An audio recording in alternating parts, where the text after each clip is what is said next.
Hallo ihr Lieben, ich möchte heute mit euch über die Energien des Jahres sprechen. Was bedeutet das Jahr 2017? Welche Energien sie mit uns bringt? Welche Herausforderungen haben wir für dieses Jahr, in diesem Jahr? Meine Aussagen berühren auf spirituelle Botschaften sowie auf numerologische Kenntnisse. Das Jahr 2017, numerologisch gesehen, hat die Quersumme 10. Das ist die 1 und die 0, was wiederum eine 1 gibt.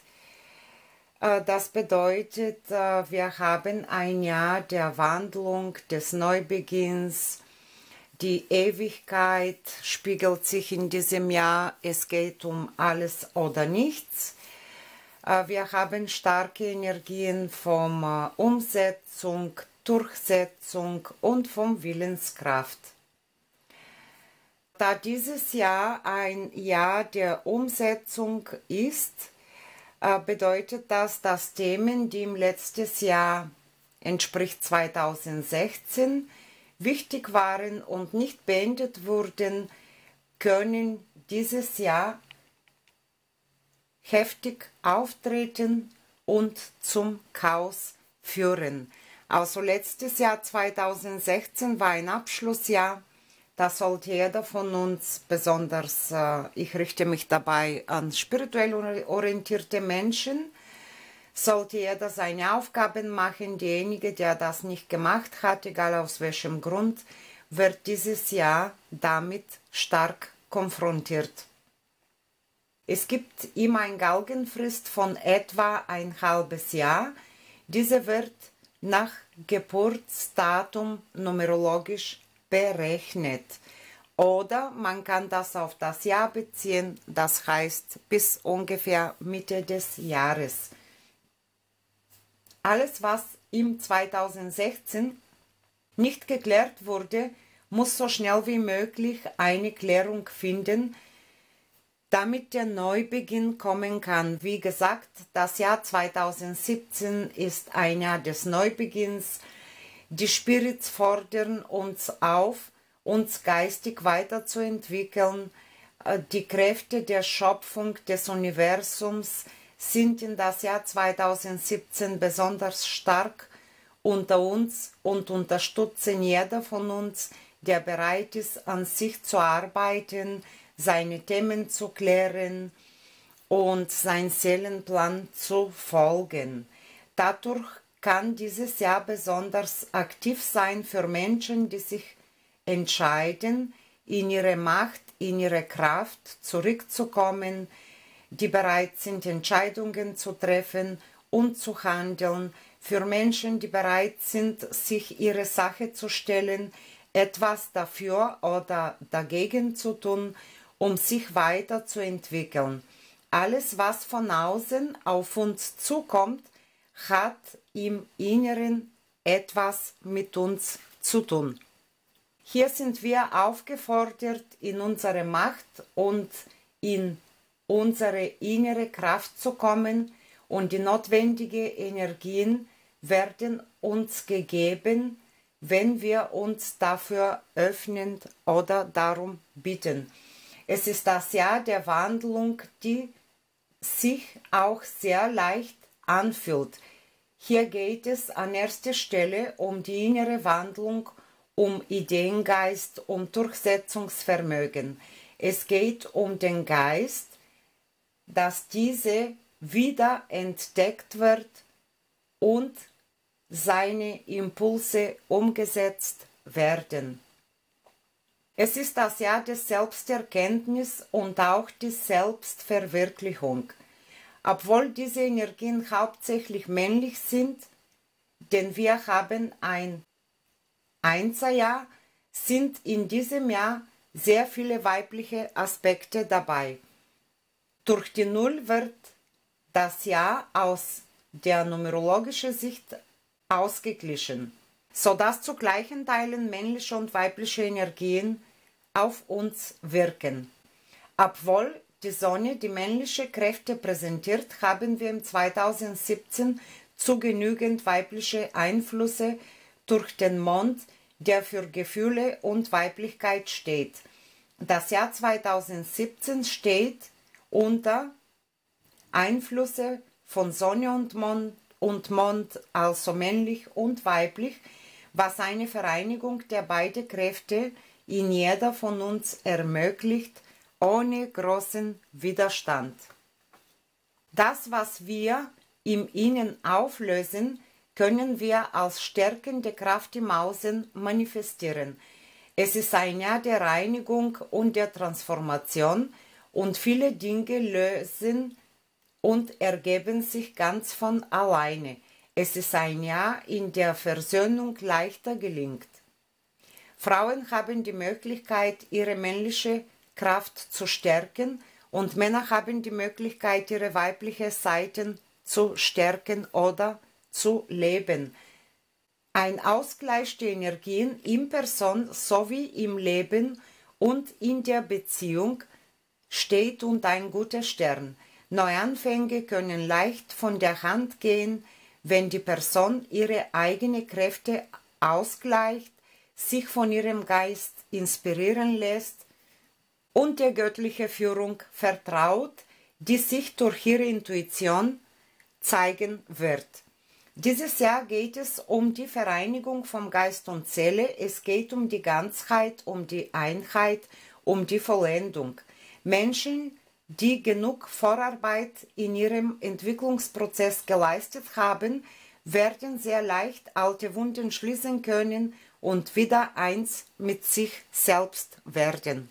Je mehr wir mit all dem, was nicht mehr zu uns gehört, abschließen, und das sollten wir schon das letzte Jahr tun, denn 2016 war ein Abschlussjahr aus der Sicht der Numerologie, desto leichter können wir Neuanfänge starten und in unserem Leben weitergehen. Das Jahr 2017 ist ein Jahr der Entstehung und der Wachstums. Alles, was wir mühselig vorbereitet haben, vielleicht jahrelang daran gearbeitet haben, kann in diesem Jahr umgesetzt und verwirklicht werden. Wir können unser Geist weiterentwickeln, unsere Wille durchsetzen, unsere wahre Persönlichkeit leben. Das Jahr ist voller Inspiration und Urkraft. Es geht darum, dass der Geist gelebt wird, der uns auch hilft, aus Abhängigkeiten und andere ungute Gewohnheiten rauszukommen. Viele Menschen spüren einen starken Drang zur Unabhängigkeit, die sie dieses Jahr auch erreichen können. Das kann aber auch eine emotionale Abhängigkeit sein, die dieses Jahr beendet werden kann.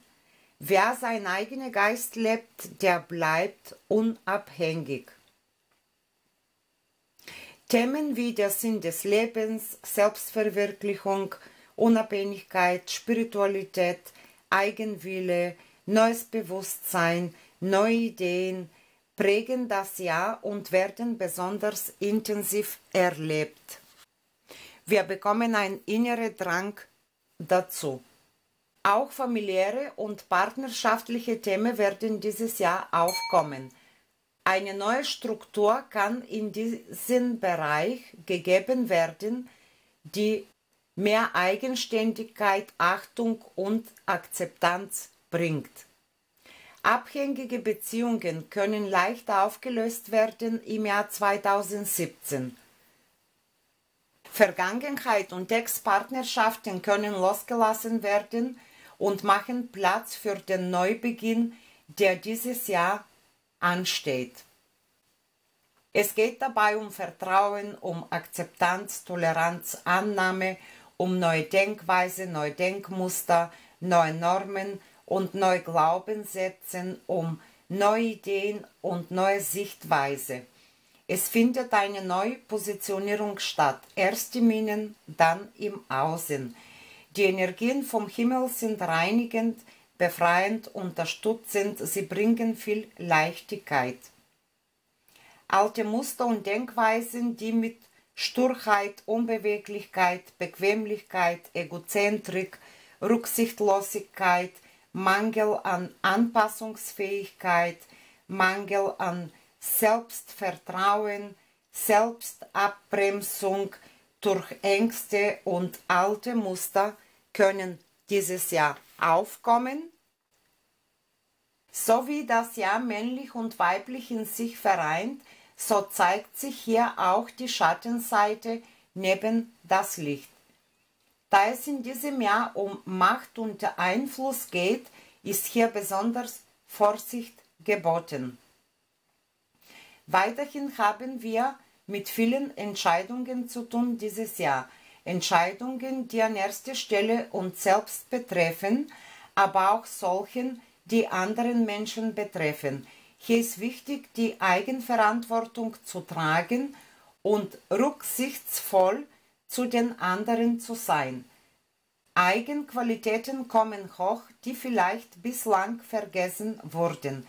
Diese können dann auch im Leben integriert werden.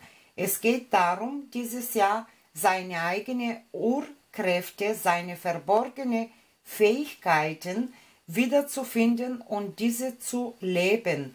Daraus ergeben sich neue Wege und neue Möglichkeiten im Leben.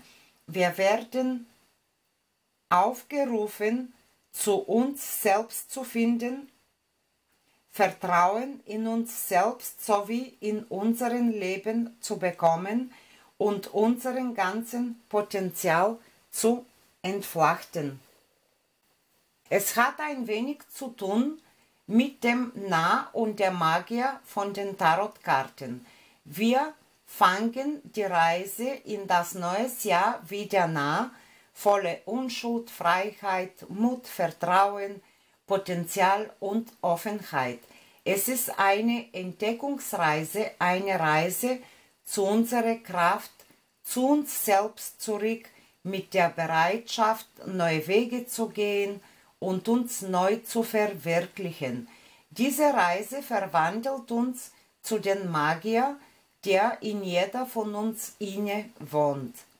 Wir bekommen mehr Vertrauen in uns selbst, in unsere Kräfte, lassen uns inspirieren und von dem Geist führen. Wir werden kreativ, machen erste Schritte, volle Lebenskraft und können unsere Wille durchsetzen. Wir werden selbst zu Schöpfer. Es ist an der Zeit, unsere Träume zu verwirklichen. Die notwendige Willenskraft und Entschlossenheit dazu haben wir schon in uns. Und der Magier ist so mächtig, weil er die Sprache der Wörter beherrscht, seine Kräfte bewusst und gezielt bündeln kann, und er kann die beiden Aspekte der göttlichen Energie, nämlich die Inspiration und die Lebenskraft, in sich vereinen. Diese zwei Charaktere aus der Tarot stehen energetisch für das Jahr 2017. Nutzen Sie diese Kräfte, die das Jahr mit sich bringt, und werden Sie selbst zum Schöpfer Ihres Lebens. Die Möglichkeit dazu haben Sie. Also, worum geht es im Jahr 2017? Da geht es um die Selbstmeisterschaft, es geht um alles oder nichts, es ist eine Herausforderung an einige von uns, voll und ganz in ihre Kraft zu kommen, sich zu behaupten, sich durchzusetzen und vor allem zu lernen, sich abzugrenzen. Natürlich, da spielen die einzelnen Monate eine große Rolle, denn jeder Monat hat seine eigene Energie und Schwingungen, seine eigenen Themen, die er mit sich bringt. Zum Beispiel der Märzmonat Monat März ist ein wundervoller Monat, ein Monat des Wachstums, des Erblühens. Hier können geplante oder angefangene Projekte wachsen oder ganz zu Ende gebracht werden. Es ist ein Monat der Entstehung sowie der Verwirklichung. Ideen, die einem schon seit langem beschäftigen, können sehr gut vorangetrieben werden. In diesem Jahr steht an erster Stelle das Individuum, das heißt die persönliche Entwicklung. Es geht darum, dass jeder spirituell orientierter Mensch, jeder Lichtarbeiter den Quantensprung schafft, sich wesentlich weiterentwickelt, in seine wahre spirituelle Macht kommt, die Liebe in sich trägt und diese auch in der Welt ausstrahlt. Der Lohn dafür ist eine große Portion Zufriedenheit, Ausgeglichenheit und innere Freiheit. Ich appelliere an euch, die größten Blockierungen bis Monat Juni hinter sich gelassen zu haben. Was bringt uns der April? April könnte energetisch etwas schwierig werden, da kommen viele karmische Blockierungen hoch, es können Schwierigkeiten in der Familie, in der Struktur, im Leben geben, sich wiederholende Hindernisse zeigen. Das ist eine gute Chance, Ordnung und Struktur in seinem Leben sowie in seiner Familie zu verschaffen. Partnerschaftsthemen können im April wieder aktuell werden. Da empfehle ich Ihnen, all das, was Sie im Quadrat gefangen hält, hinter sich zu lassen. Der Monat April wird für viele von uns nicht einfach sein. Da geht es um die eigenen Seelenstrukturen, es geht darum, alte Ängste aufzulösen oder die können im April sehr gut aufgelöst werden, sowie unerledigte Sachen, die können auch im April gut zu Ende gebracht werden. Das Unterbewusstsein wird einiges hochspielen in diesem Monat. Diese Härte ist eine große Chance, alles zu heilen und Ordnung zu erschaffen. Erst im Innen, dann im Außen. Der Mai macht es dann wieder leichter. Hier können sich die befreiten Seelenenergien manifestieren. Der Monat Mai ist sehr stark mit der Sonne verbunden. Neue Lebenskräfte strömen vom Universum. Hier geht es um die Leichtigkeit, um Freude, um Genuss. Wer im April gute Arbeit getan hat, kann sich im Mai ausruhen und genießen. Hier meldet sich die Seele ganz stark. Sie will gelebt werden. Wobei im April sich Seelenstrukturen zeigen, die schwer und belastend sind, so zeigen sich im Mai die leichte, sinnliche, freudebringende Seelenstrukturen. Alle Unternehmungen, die mit Leichtigkeit, Genuss, Sinnlichkeit, Freude zu tun haben, können im Monat Mai gebucht werden.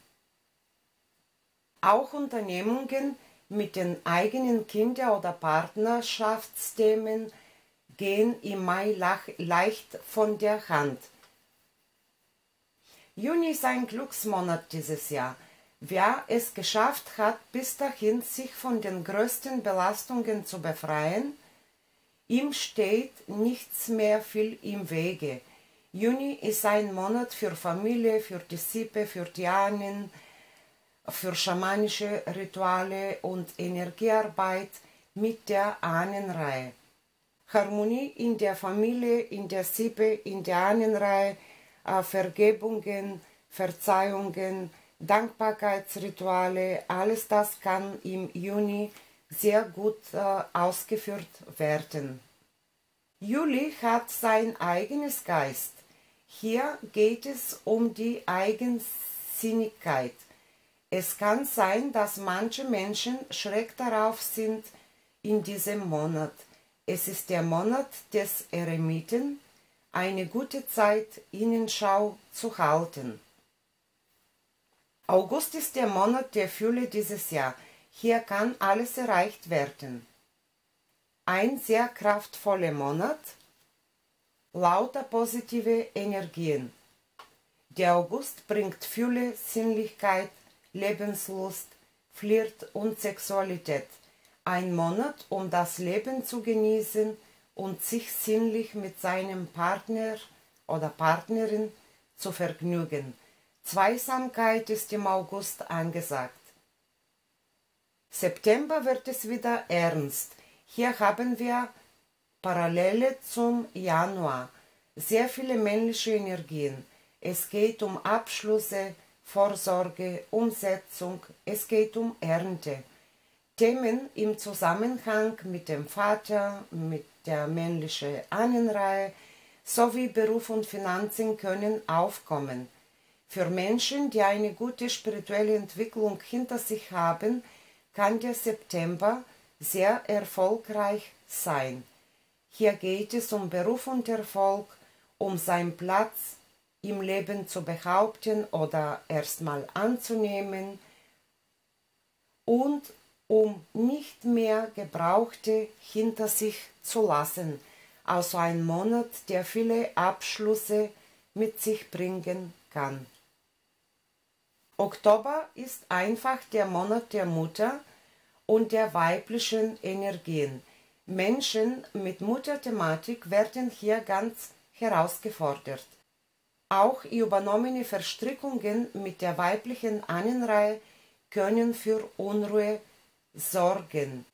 Bei Frauen Blockierungen der Weiblichkeit sowie in der Sexualität können stark auftreten. Hier geht es um die Überwindung sehr tiefliegender Verletzungen, auch welche vom Embryozeit. Oktober hat sehr ähnliche Energie wie die Energien vom 2017. In diesem Monat sind die ganzen Jahresenergien sehr komprimiert. Es geht auch um alles oder nichts im Oktober. Oktober bietet eine gute Chance für den Geist zu wachsen. November ist die Wiederholung von Februar in eine etwas andere Form. Hier könnten Ego-Probleme, Egozentrik und Narzissmus stark aufkommen.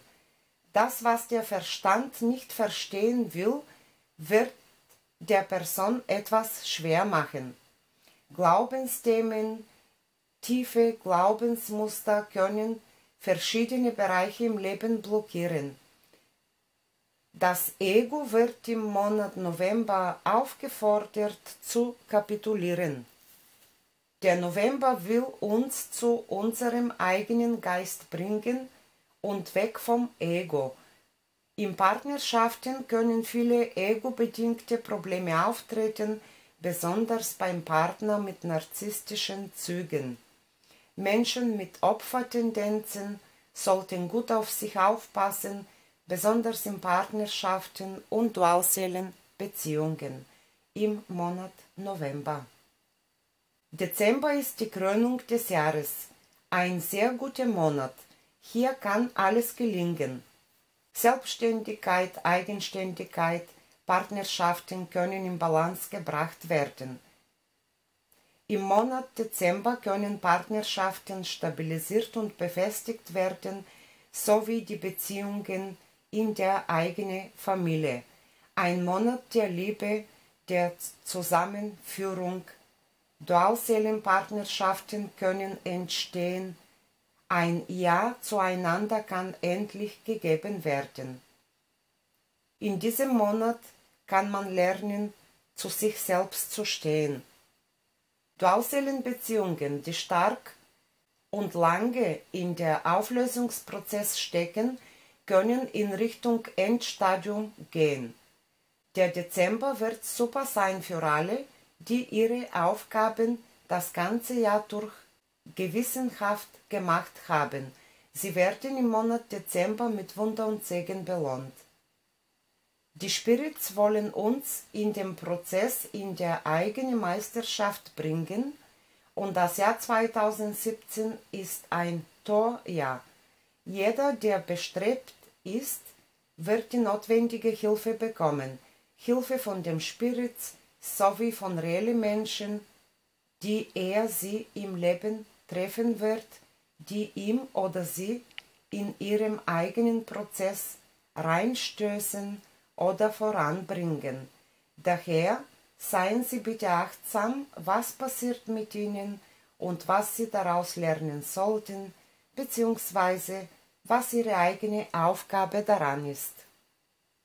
Wie gesagt, sehr hohe spirituelle Energien, ideal für alle Arten von Energiearbeit und besonders für Schamanismus. Im Jahr 2017 alle Auflösungen gelingen viel leichter als zuvor, weil genau so viele lichte Energien auf der Erde sind. Auch die Kräfte vom Sirius sind sehr präsent.